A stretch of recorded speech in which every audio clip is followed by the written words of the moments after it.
السلام علیکم، معلوماتی چینل میں خوش آمدید۔ اس چینل پر آپ سے اسلامک اور جنرل نالج کے سوالات پوچھے جاتے ہیں۔ چلو شروع کرتے ہیں سوالات۔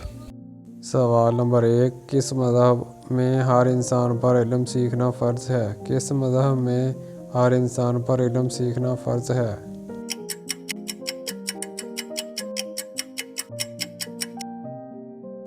جواب ہے اسلام میں۔ سوال نمبر 2، شیطان انسان کے جسم کے کس حصے میں رات گزارتا ہے؟ شیطان انسان کے جسم کے کس حصے میں رات گزارتا ہے؟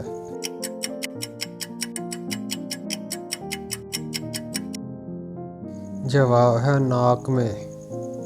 سوال نمبر 3، کس نماز میں آخری صف افضل ہوتی ہے؟ کس نماز میں آخری صف افضل ہوتی ہے؟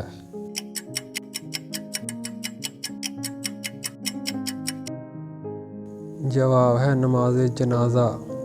سوال نمبر 4، کس نبی کا تخت ہوا میں ہوتا تھا؟ کس نبی کا تخت ہوا میں ہوتا تھا؟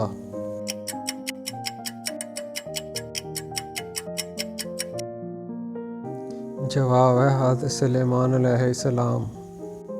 سوال نمبر 5، حضرت آدم علیہ السلام کتنے سال جنت میں رہے تھے؟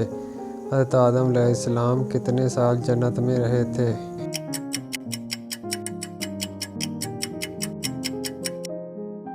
جواب ہے 500 سال۔ سوال نمبر 6، عورتوں کی وجہ سے کس قوم میں فتنہ پھیلا تھا؟ عورتوں کی وجہ سے کس قوم میں فتنہ پھیلا تھا؟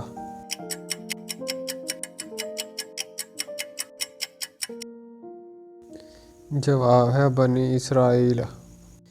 سوال نمبر 7، سال کو 12 مہینوں میں تقسیم کس نے کیا تھا؟ سال کو 12 مہینوں میں تقسیم کس نے کیا تھا؟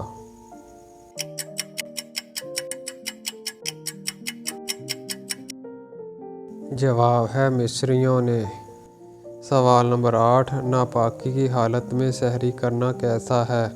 ناپاکی کی حالت میں سحری کرنا کیسا ہے؟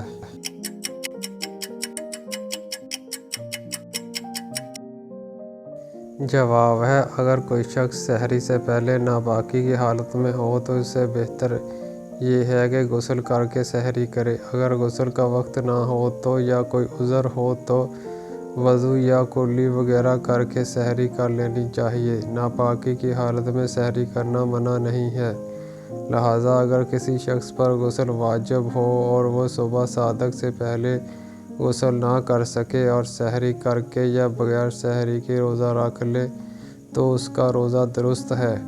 ناپاک ہونے کی وجہ سے روزے پر کوئی فرق نہیں پڑے گا، البتہ اس کے بعد پھر جلد از جلد غسل کر لینا چاہیے۔ غسل میں اتنی تاخیر کرنا کہ فجر کی نماز قضا ہو جائے گناہ کا باعث ہے۔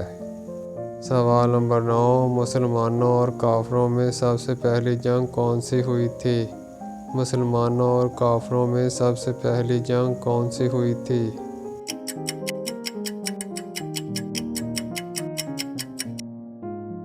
جواب ہے جنگ بدر۔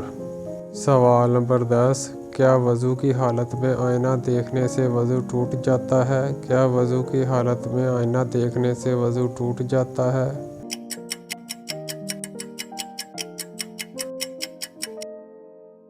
جواب ہے نہیں ٹوٹتا۔ دوستو، اگر یہ معلوماتی ویڈیو آپ کو اچھی لگی ہو تو لائک کیجیے گا، شیئر کیجیے گا۔ شکریہ۔